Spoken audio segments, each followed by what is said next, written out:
একটা কথা কি জানেন তো, অন্যায় যে করে আর অন্যায় যে সহে তব ঘৃণার তারে যেন তৃণ সমদহে। এটা আপনারা সবাই জানেন, কিন্তু আসলে আমরা সবাই জানি তো অনেক কিছু, কিন্তু কার্যক্ষেত্রে দেখা যায় আমরা সব ভুলে যাই। আমরা এমন অনেক পরিস্থিতি আসে যেখানে অন্যায়কে সাপোর্ট করি, এমনকি নিজের পরিবারের ক্ষেত্রেও। হ্যাঁ প্রিয় বন্ধু, আমি যেটা বলছি যে সন্তান যদি ভুল করে কখনো সাপোর্ট করবে না, আস্কারা দেবে না। সন্তান যদি ভুল করে তাকে বোঝান, প্রয়োজনে শাসন করুন। আপনি ভাবছেন যে আমি ধামাচাপা দিয়ে রাখবো, কেউ বুঝতে পারবে না, কেউ ধরতে পারবে না। প্রিয় বন্ধু, আজ হয়তো আপনি ধামাচাপা দিয়ে রাখছেন, বা আপনি হয়তো ভাবছেন ছোটোখাটো একটা ভুল করেছে, পরে ঠিক হয়ে যাবে, কিন্তু এটা একটা সময় দেখবেন এই ছোটোখাটো ভুল করতে করতে না অভ্যেসে দাঁড়িয়ে যাবে। তাই এই মুহূর্তে এক্ষুনি যে ভুলটা করেছে সংশোধন করার চেষ্টা করুন, বোঝান তাকে। এবং এই বিষয়ে একটা কথা না বললেই নয়, সেটা হচ্ছে আমাদেরও সবসময় ভাবতে হবে যে এমন কোনো কাজ না করা উচিত যাতে আমাদের ছেলেমেয়েরা সেটা থেকে বাজে কিছু শেখে।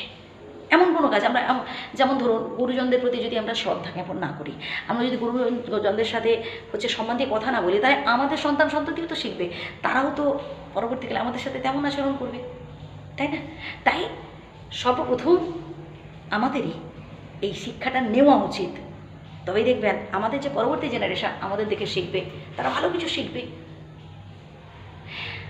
সন্তান সন্ততিকে আমরা কীভাবে বলুন তো, যে ভালো রেজাল্ট করবে, ভালো পড়াশোনা করবে, ভালো চাকরি বাকরি পেয়ে গেল, ব্যাস না, এখানেই শেষ নয়। মেন কাজটা আমরা অনেক সময় ইগনোর করে যাই, বা হয়তো ভাবি না, যেটা হচ্ছে মানুষের মতো মানুষ হওয়া। হ্যাঁ, সে পড়াশোনা করলো, ভালো রেজাল্ট করলো, কিন্তু দেখা গেলো বৃদ্ধ বয়সে বাবা মাকেই ঘর থেকে বের করে দিল। সে ভালো রেজাল্ট করেছে, ভালো পড়াশোনাও করেছে, বা সে পড়াশোনা করে কী লাভ?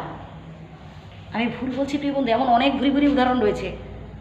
যখন মাথায় হাত পেয়ে যায় সন্তান সন্ততি বাবা মার দিকে তাকায় না। আমি অনেক বৃদ্ধ বয়সে দেখেছি বাবা মাকে না ভিক্ষে করে খেতে। সেটাই বলছি আর কি, যে আমাদের লক্ষ্য রাখতে হবে যে সন্তান যেন মানুষের মতো মানুষ হয়ে ওঠে, তাদের অভাব বোধ যেন বুঝতে দেওয়া হয়। আমরা অনেকেই আছি, হয়তো সন্তান একটা কলম চেয়েছে, 5টা কলম কিনে দিলাম। পুজোর সময় বা ঈদের সময়